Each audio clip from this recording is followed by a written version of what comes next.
받으시는 귀한 시간 되시기를 주님의 이름으로 축복합니다.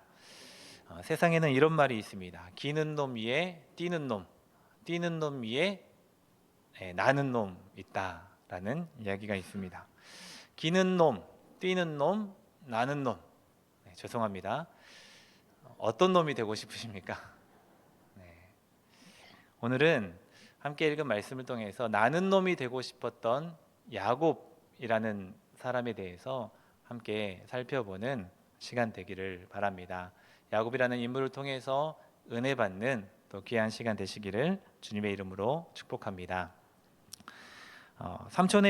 삼촌이었던 이 라반의 집에서 오랜 시간 동안 종살이를 하다시피 했던 이 야곱은 이제 내가 집으로 돌아가야겠다라고 오늘 말씀을 시작하면서 말하고 있습니다.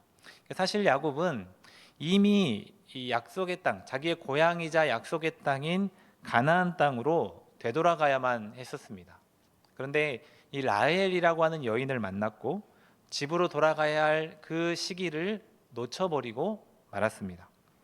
거기에다가 삼촌이자 이 라헬의 아버지였던 라반에게 속아서 그 기간이 2배가 되고 말았습니다. 원래는 라헬을 위해서 7년만 봉사하려고 했는데 갑자기 레아까지 얻게 되면서 7년을 더 봉사하게 되었습니다. 즉 야곱은 이 신부 지참금을 갚기 위해서 장장 14년 동안이나 무급으로 노동을 하는, 즉 노예와 같은 생활을 지금 외삼촌 라반의 집에서 하게 된 것입니다.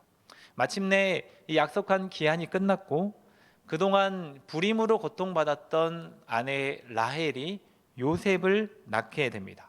그러면서 이제야말로 떠날 때가 되었다라고 생각하면서 오늘 본문 시작에서 25절과 26절 말씀을 보니까 나를 보내어 내 고향 나의 땅으로 가게 하시되 라고 말하면서 26절에서는 나로 가게 하소서라고 이야기를 시작하고 있습니다. 먼저 여기에서 우리가 이 야곱이라고 하는 인물이 우리의 마음속에 믿음의 조상이다, 하나님의 말씀, 하나님의 축복을 받았던 믿음의 조상이다 라는 그런 인식이 있기 때문에 이 야곱이 하나님의 약속을 생각해서 고향 땅으로 돌아가고 싶었을 것이다 라는 생각을 하게 됩니다. 이미 창세기 28장에서 하나님을 만난 야곱이 하나님의 축복의 약속을 들으면서 그 약속을 신뢰하며 믿음의 고백을 보여줬기 때문에 야곱이 하나님과의 약속을 기억해내서 이제 내가 가나안 땅, 즉 약속의 땅인 그곳에 가서 하나님께서 주시겠다라고 약속하셨던 이 축복, 장자의 축복을 받으려고 그곳에 가려고 결심했구나 라고 생각할 수 있습니다. 그런데 사실은 그렇지 않았습니다. 나로 가게 하소서라는 이야기가 담긴 이 이야기가 끝나는 31절 말씀에 보니까 외삼촌 라반이 야곱에게 내가 무엇으로 내게 주랴, 내가 내게 무엇으로 주랴라는 이 이야기가 질문이 끝나자마자 야곱은 대답을 합니다. 나를 위하여 이 일을 행하시면 내가 다시 외삼촌의 양떼를 먹이고 지키겠습니다 라고 대답을 하는 것을 보게 됩니다. 그러니까 갑자기 내가 고향으로 되돌아가겠습니다 라고 이야기했던 이 말은 쑥 들어가고 정말 하고 싶었던 이야기를 하는 겁니다. 뭐냐면 바로 임금협상을 시작하는 것입니다.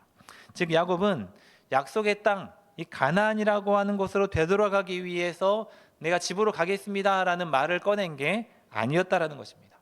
지금까지 라반의 집, 이 밧단 아람이라는 곳에서 일해온 지 14년의 시간들을 생각해 보니까 얼마나 내가 지금 불평등한 조건의 계약을 하며 일했는지, 무려 14년 동안 일을 했는데 내게 남아있는 재산이 하나도 없는 이 자신의 형편을 보면서 이제 내가 조금 더 유리한 임금 협상을 해야겠다라는 결심을 하고 마음에도 없는 소리를 먼저 하고 있는 것입니다. 나 이제 이 직장을 떠나겠습니다. 내가 옮기겠습니다 라는 이야기입니다. 만약 만약 야곱이 정말로 자기의 고향, 약속의 땅 가나안 땅 브엘세바로 돌아가고 싶었다면 이 하나님의 약속, 장자의 축복을 기억하면서 가나안 땅으로 돌아가고 싶었다면 아무리 외삼촌 라반이 좋은 조건을 제시해도 그리고 제발 남아달라고, 우리가 네가 있어서 이렇게 잘 되었다 설득하면서 제발 남아달라고 해도 사표를 딱 던지고 나왔어야 되는 것이 이 상황이었습니다. 그런데 야곱의 진짜 목적은 고향으로 되돌아가는 것이 아니었다라는 것입니다. 조금이라도 더 내 것을 남기고자 하는 마음에 지금 이야기를 시작합니다. 야곱을 믿음의 조상이라고 우리가 부르고 있지만 또 고향 브엘세바를 떠나서 베델이라는 곳에서 하나님을 만났고 하나님으로부터 약속을 받았고 또 그 약속을 신뢰하면서 하나님이 나의 주인 되십니다. 내가 하나님께서 나로 하여금 아버지의 땅, 고향 땅, 약속의 땅으로 되돌아오게 하실 것을 믿습니다. 확신합니다. 라는 믿음의 고백을 했었던 사람이 바로 이 야곱이었지만 그 믿음은 뒤로 한 채 시간이 흐르고 상황이 변하고 가족들이 생기고 상황과 형편이 변하다 보니까 그 약속과 믿음, 확신은 다 잊어버리고 그냥 내게 주어진 이 현실의 삶, 이 현실의 삶을 살아내는 데에만 안간힘을 쓰고 있는 야곱의 모습을 우리는 오늘 성경을 통해서 볼 수가 있습니다. 근데 저는 안타깝게도 이 모습을 통해서 우리의 모습도 보게 됩니다. 한때는 뜨거운 열정과 확신, 믿음을 가지고 살아갔지만 시간이 조금씩 흐르면서 또 내게 주어졌던 상황과 환경, 형편들이 조금씩 변하면서 하나님이 주신 약속과 그에 대한 믿음, 그 확신들 다 잊어버리고 그저 눈앞에 주어져 있는 이 현실을 살아내는 데에만 안간힘을 쓰고 모든 에너지를 다 쏟아내는 우리의 모습과 이 야곱의 모습이 너무나도 비슷하다라는 것입니다. 바라기는 무엇보다도 우리 식어버렸던 우리 신앙의 열정을 회복하실 수 있는 우리 모든 성도님들 되시기를 주님의 이름으로 축복합니다. 그래서 그냥 하루하루를 살아내는 것, 거기에서 끝나는 것이 아니라 하나님이 주신 약속과 그에 대한 믿음, 또 확신, 그 확신으로 우리에게 주어진 그 사명의 삶을 살아내실 수 있는 우리 모든 성도님들 되시기를 주님의 이름으로 축복합니다. 그렇게 야곱은 하나님과의 약속을 다 잊어버리긴 했지만 나름대로 세상에서는 한몫 이상을 하는 사람이었습니다. 한몫 이상을 하는 사람이 바로 야곱이었습니다. 야곱은 라반의 가정에서 일을 도왔던 지난 시간 동안 흔히 말하는 주인이라고 할 수 있는 외삼촌 라반도 인정할 만큼 꽤나 큰 영향력을 그의 삶에서 보여주었던 사람이었습니다. 그러다 보니까 야곱은 자신이 있었습니다. 내가 임금 협상에 임하면 조금 더 유리한 조건을 받을 수 있겠구나. 그래서 임금 협상을 잘 하기 위한 계획을 세웁니다. 지금까지 내가 얼마나 이 가정에 도움이 되었는지 내가 했던 공로들을 읊어내기 시작합니다. 오늘 본문 30장 30절 말씀을 보니까 내가 오기 전에는 외삼촌의 소유가 적더니 번성하여 때를 이루었다라고 성경은 말씀하고 있습니다. 실제로 야곱이 오고 난 이후에 라반의 가정이 복을 받은 것이 사실이었습니다. 이전까지는 적었던 소유가 번성하여 때를 이루었다. 라반 역시 그것을 인정하고 있었습니다. 그런데 이 야곱이 실력만 좋은 게 아니라 또 성실한 사람이었습니다. 뭐라고 말하냐면 창세기 30장 29절에 보니까 야곱이 그에게 이르되 내가 어떻게 외삼촌을 섬겼는지 어떻게 외삼촌의 가축을 찾는지 외삼촌이 아시나이다 라는 이야기입니다. 그동안 외삼촌을 최선을 다해 섬기고 이 가정을 위해서 목축업을 위해서 성실하게 내가 일해온 것을 외삼촌도 잘 아시지 않습니까? 라는 이야기입니다. 야곱은 자신이 얼마나 열심히 또 성실하게 일해 왔었는지, 또 내 덕분에 이 가정에 얼마나 많은 재산이 불어났는지 설명하면서 거기에 걸맞는 정당한 대우를 받고자 하는 마음으로 바로 임금 협상을 하기를 원했던 것입니다. 야곱은 임금 협상에 유리한 고지를 점령하기 위해서 일단 저 그만두겠습니다. 사표를 던지고 시작합니다. 갑자기 유능한 직원을 잃을 위기에 처한 이 라반의 입장에서는 사실 아쉬울 수밖에 없었습니다. 이만큼 믿을 만한 사람을 구하는 게 쉽지 않다라는 것을 라반이 잘 알고 있었기 때문입니다. 제가 최근에 인터넷 뉴스를 보다가 정말 충격적인 사건을 하나 보게 됐는데요. 초콜릿 디저트를 판매하는 이 사장이 장사가 너무 잘 돼서 분점을 여러 개 내게 됐습니다. 그러다 보니까 이제 자기 혼자 관리하기가 힘들어졌고, 당연히 이제 아르바이트생들을 써서 이 매장을 관리하기 시작했습니다. 근데 시간이 조금 지나면서 처음에 분명히 오픈했을 때는 굉장히 많은 매출들이 나왔는데, 이상하게 어느 한 다른 이제 분점들은 그 매출액들을 잘 유지해 가고 있는데, 이상하게 한 분점에서만, 지역에서만 오픈했을 때에 20%도 안 되는 매출액이 계속 나오는 겁니다. 물론 이제 오픈했을 때는 더 유난히 장사가 잘 된다라는 것을 감안해도 일반적인 매출액의 절반도 안 되는 매출이 계속 기록되는 것을 보면서, 여기 이 지역에서는 이 가게가 안 맞나 보다, 여기를 좀 접어야겠다라고 생각하고 있었던 찰나에 한 손님으로부터 뜻밖의 제보를 받게 되었습니다. 제보를 받고 상황을 좀 조사를 해보니까, 아르바이트생이 자기 계좌번호를 이렇게 적어놓고 이 계좌로 현금으로 입금하시면 2,000원을 더 할인해 드립니다. 더 할인해 주는 이벤트를 하고 있었습니다. 그러니까 이 매출액들이 사장의 계좌에 찍히는 게 아니라 누구의 계좌에 찍혀요? 알바생의 계좌로 계속 들어가고 있었던 겁니다.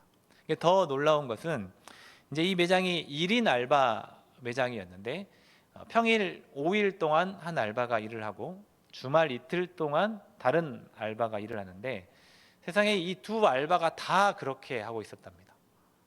그러니까 이 매장의 매출액이 당연히 안 나올 수밖에 없었던 거죠.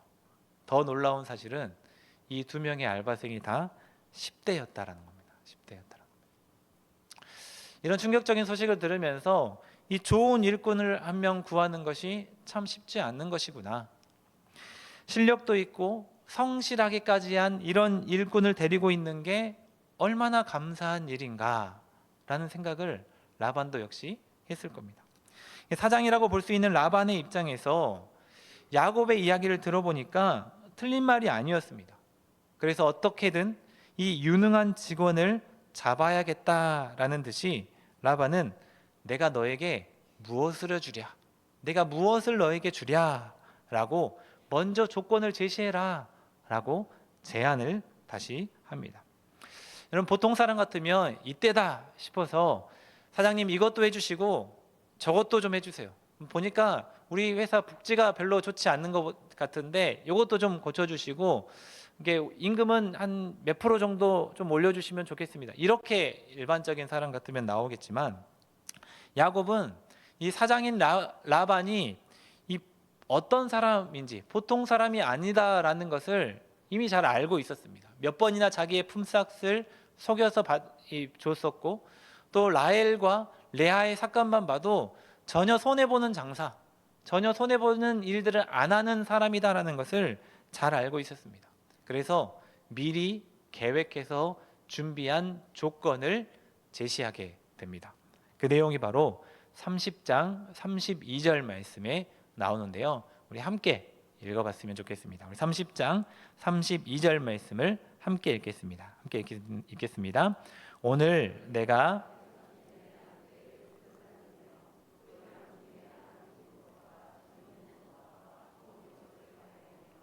또 염소 중에 점 있는 것과 아롱진 것을 가려내리니 이 같은 것이 내 품삯이 되리이다. 아멘.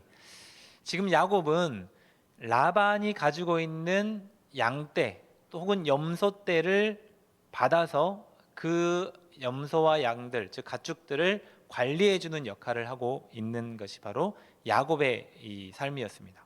근데 제안을 하는 것이 지금 외삼촌이 가지고 있는 이 가축들 중에서 점 있는 것과 아롱진 것, 즉 얼룩무늬의 가축들만 나에게 주시면 됩니다 라고 지금 제안을 하고 있는 겁니다. 그러니까 얼핏 들어보면 야곱이 너무한 거 아니야? 이거 다 자기가 먹으려고 하는 거 아니야? 라고 생각할 텐데요. 여러분, 양이 원래 보통 무슨 색으로 알고 있으시죠? 네, 모르세요? 흰색. 근데 저희가 이제 상상하는 하얀 예쁜 하얀색은 아니지만 흰색이겠죠. 염소는 주로 무슨 색이죠? 검정색. 네. 혹시 얼룩무늬 양을 본 적 있으세요? 네, 거의 없으시죠. 생물학적으로 이 비율적으로 양과 염소 중에 이게 털에 얼룩진, 아롱진거나 점 있는 즉 얼룩무늬를 가진 털을 가질 비율이 10%도 안 된다라고 합니다. 10%도 안 된다라고 합니다. 당시 고대 사회에서 품삯을 받고 목축을 대신해주는 이 목자들이 일반적으로 받는 이 임금의 비율이 뭐냐면 약 20% 정도.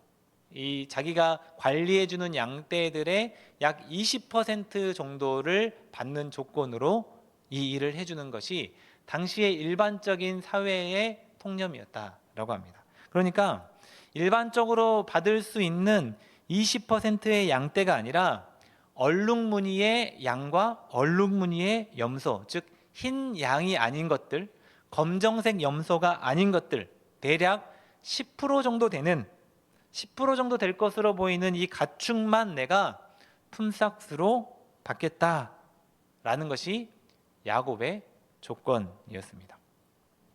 여러분, 야곱이 지금 이 상황, 즉 임금 협상을 대비해서 머리를 많이 굴렸을 겁니다. 많이 생각을 해봤을 겁니다. 지금까지 겪어왔던 이 라반은 보통 사람이 아니었습니다. 품삯을 10번이나 바꾸었고 내가 어떤 조건을 제시해도 그 조건에 빗나가서 좀 어긋내서 나에게 좋지 않은 임금을 줄 것이 확실했습니다. 라헬을 달라고 했더니 레아까지 속여서 주면서 7년을 더 봉사하게 만들었던 사람이 바로 라반이었다라는 것을 생각해 봤을 때 머리를 굴려서 일반적이지 않는 방법, 하지만 확실한 방법을 야곱은 제시하게 됩니다.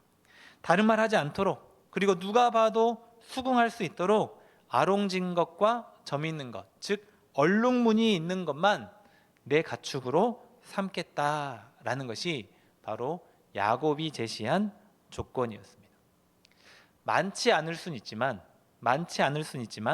적당하게라도 내 몫을 챙기면서 언젠가는 이 양들, 이 염소, 이 가축들로 내 목축업을 할 기회를 내가 노려보겠다라는 것이 야곱의 계획이었던 것입니다. 또 만약 이 내가 관리하는 양들이 폭발적으로 숫자가 늘어난다면 그만큼 비율상 그래도 조금이라도 더 아롱진 것과 점 있는 얼룩무늬들이 조금이라도 더 늘어날 것이기 때문에 그래, 그거라도 감사할 마음으로 내가 가져가자 라는 계획을 세웠던 것입니다. 야곱은 임금 협상에 유리한 자리에 사실 앉아 있었다고 볼 수 있지만 최대한 머리를 써서 사장인 라반이 용납할 수 있도록, 하지만 나도 적당하게 최소한이라도 나의 것을 챙겨갈 수 있도록 짜낸 아이디어가 바로 이 아이디어였다라는 것입니다. 이 야곱이 제시한 임금 협상의 조건은 누가 봐도 사장에게 일방적으로 유리한 조건이었습니다. 야곱은 일반적인 경우보다 적게 받고 사장은 오히려 더 많이 받을 수 있는 것이 조건이 바로 이 조건이었기 때문에 사장인 라반 입장에서는 이 조건을 거절할 필요가 없었습니다. 거절할 수 없는 조건이었던 것입니다. 이에 이 모든 이야기를 들은 라반은 이 조건을 듣고 31장 34절에 라반이 이르되 내가 내 말대로 하리라. 좋다 라는 것입니다. 그리고 사인을 끝내고 협상을 마쳤습니다. 야곱이 의도한 대로 완벽하게 진행되는 것처럼 보였습니다. 이제 야곱은 라반의 가축들 중에서 아주 적지만 10% 정도밖에 안 되는 이 얼룩무늬 가축들을 이제 나중에 내 가축이 될 거기 때문에 다른 양들보다, 다른 염소보다 조금 더 신경 써서 먹이 더 잘 주고 다 좀 더 잘 관리해서 안 죽게 만들고, 조금 더 욕심을 내면 이 가축들이 나중에 새끼를 낳을 때 얼룩무늬를 한 양과 염소의 비율이 조금만 더 높아지면 내가 조금 더 챙겨갈 수 있겠구나 라고 생각했을 것입니다. 그렇게 야곱이 계획한 대로 이 시나리오가 잘 흘러가는 것 같았습니다. 근데 여러분, 인생이 쉬우신가요? 네, 쉽지 않죠. 외삼촌 라반이 전혀 생각지도 못한 일들을 벌이기 시작합니다. 사실 라반이 야곱의 말을 잘 들어줍니다. 잘 들어주면서 그래, 너 때문에 우리가 이렇게 잘 됐어. 먼저 그러니까 좋은 조건을 한번, 네가 원하는 조건을 제시해봐. 이렇게 말하는 걸 보면 너무 좋은 사장님, 마음씨 좋은 주인처럼 보여집니다. 그런데 이 계약서의 사인이 끝나자마자 이 모든 것이 다 라반의 계획이었다라는 것을 알 수 있게 됩니다. 우리 함께 30장 35절부터 36절 말씀을 함께 읽어보도록 하겠습니다. 35절부터 36절 함께 읽겠습니다. 그날에 그가 순염소 중 암염소 중 흰 바탕에 얹은 것과 점이 있는 것을 가리고 양 중에 검은 것들을 가려 자기 아들들의 손에 맡기고 자기와 야곱의 사이를 사흘길이 뜨게 하였고 야곱은 라반의 남은 양떼를 치니라. 아멘. 여러분, 이 말씀을 시작하는 35절에 처음 나온 단어가 뭐죠? 그날에 라는 겁니다. 여기서 말하는 그날은 임금 협상의 사인이 끝나는 그날에, 임금 협상을 한 그날에 바로 야곱이 이 계획을 실행합니다. 여러분, 라반은 이 계획을 실행합니다. 라반은 직접 사인이 끝나자마자 자기의 가축들이 있는 곳으로 가서 얼룩무늬를 한 가축들, 10%도 안 되는 그 가축들을 골라냅니다. 그리고 자기 아들들에게 줘버립니다.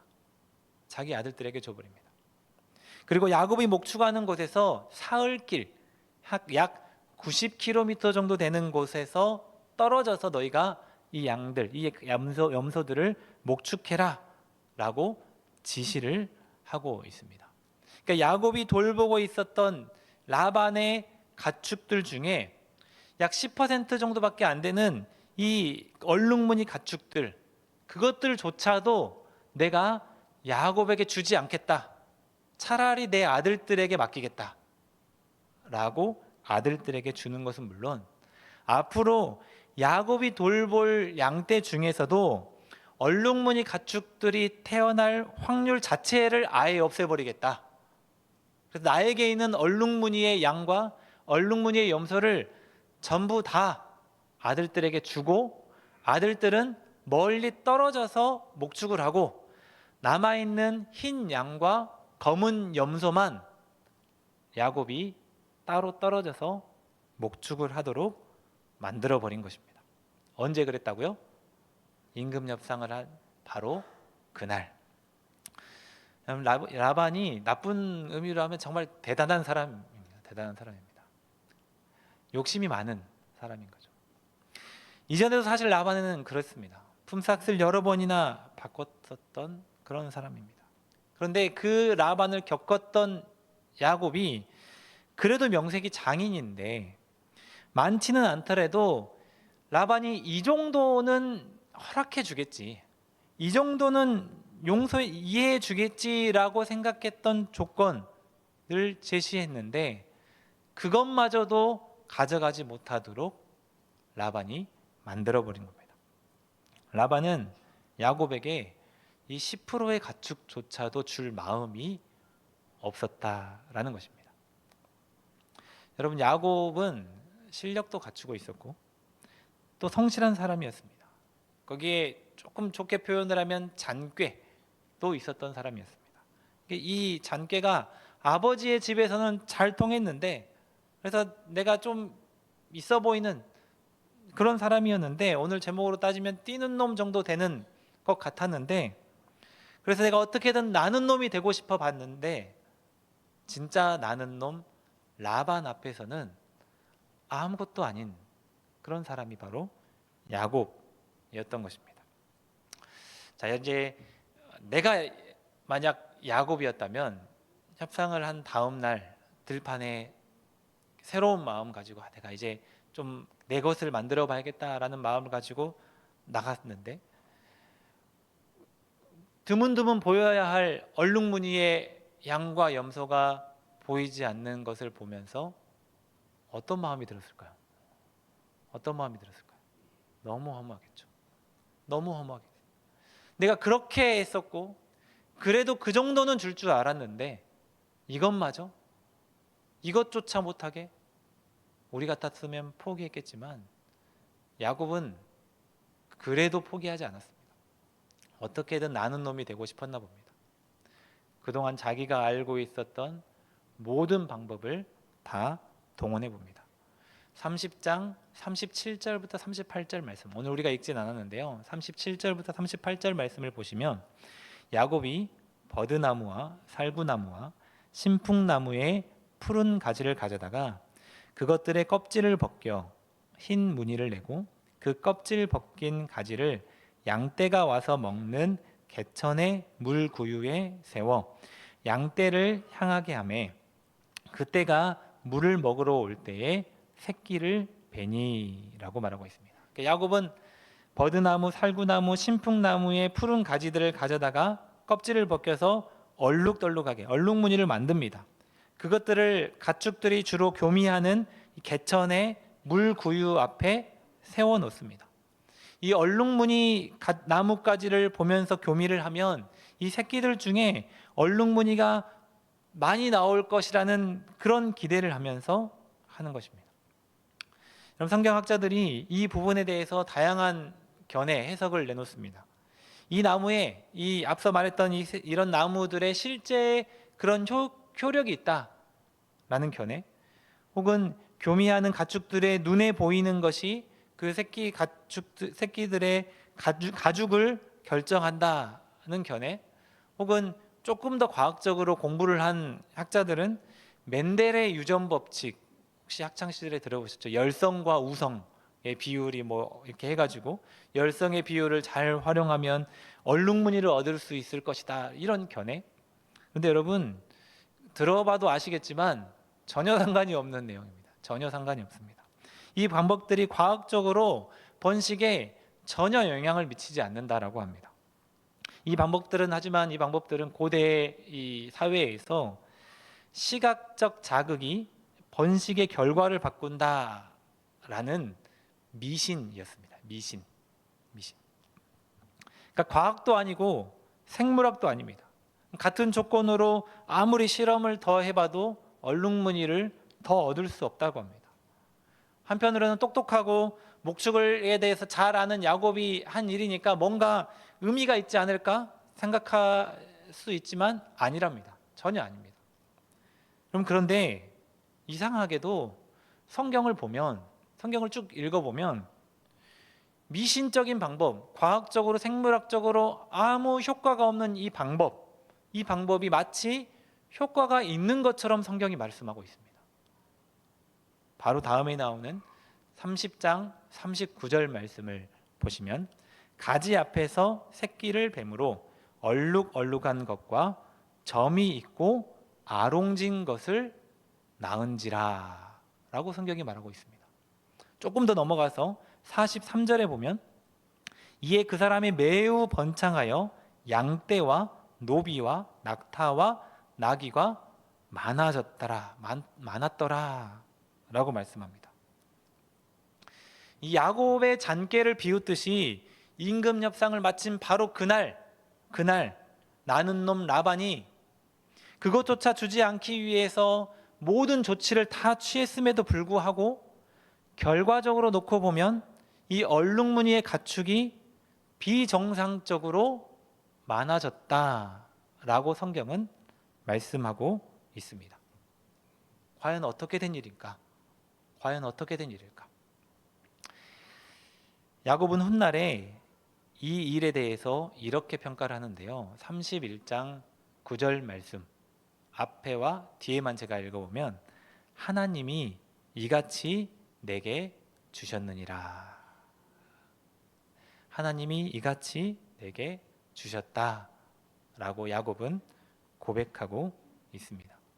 여러분, 이 현상은 야곱이 행했던 이 미신적인 방법 때문이 아니라 하나님이 내게 주셨다라는 것입니다. 하나님이 내게 주셨다. 이 얼룩무늬 가축이 많아진 것은 야곱의 미신적인 행동이나 잔꾀 때문이 아니라 하나님께서 개입하신 결과물이다라는 것입니다.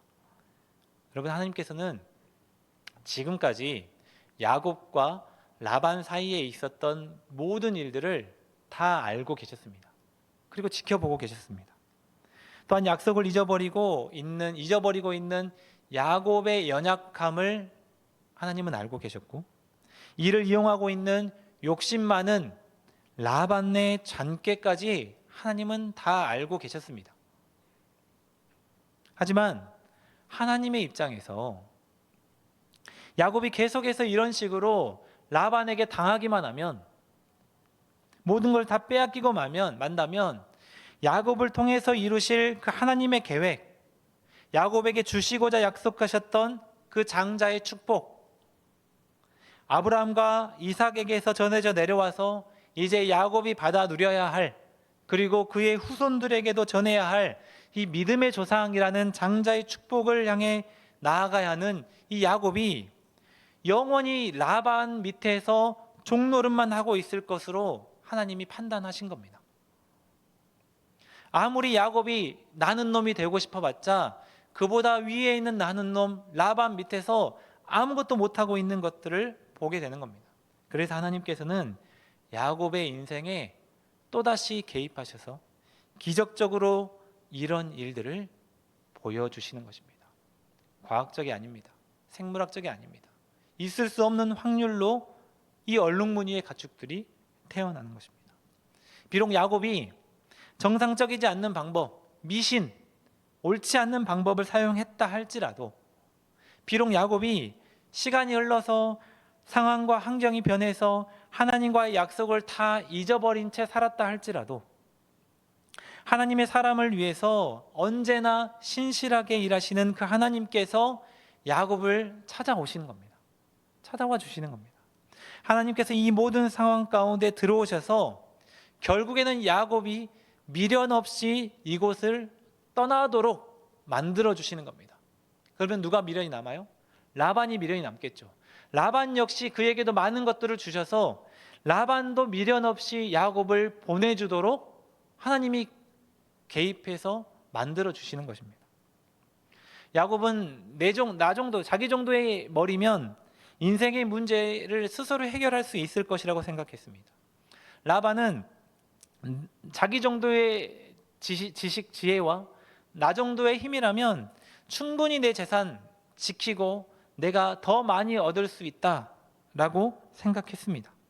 하지만 야곱도 라반도 생각하지 못한 게 있습니다.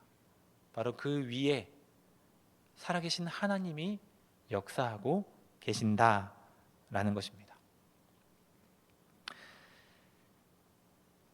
뛰는 놈 야곱, 그 위에 나는 놈 라반이 있었다면 그 둘을 지켜보고 계시는 하나님이 계심을 기억하며 살아가시는 우리 성도님들 되시기를 주님의 이름으로 축복합니다. 하나님의 자녀로서 우리가 사명의 길을 걸어가며 이 사명을 감당하며 이 땅을 살아야 하는 것이 사실 우리의 삶이지만, 사실 그렇게 살지 못할 때가 너무나도 많이 있습니다. 오히려 세상의 것에 관심이 더 많고 선택해야 될 때는 많은 하나님의 말씀보다 오히려 세상의 방식, 세상의 기준으로 세상의 것을 선택하는, 그래서 말씀을 떠나고 때로는 야곱처럼 세상에서 잔꾀도 부려보고 변화된 환경과 변화된 상황에 맞춰 하나님과의 약속, 하나님과의 향한 신뢰와 확신은 다 잊어버리고 눈앞에 펼쳐져 있는 현실, 눈앞에 있는 것들만 쫓아 살아가는데 정신이 없는 이런 삶이 되어버리기도 합니다.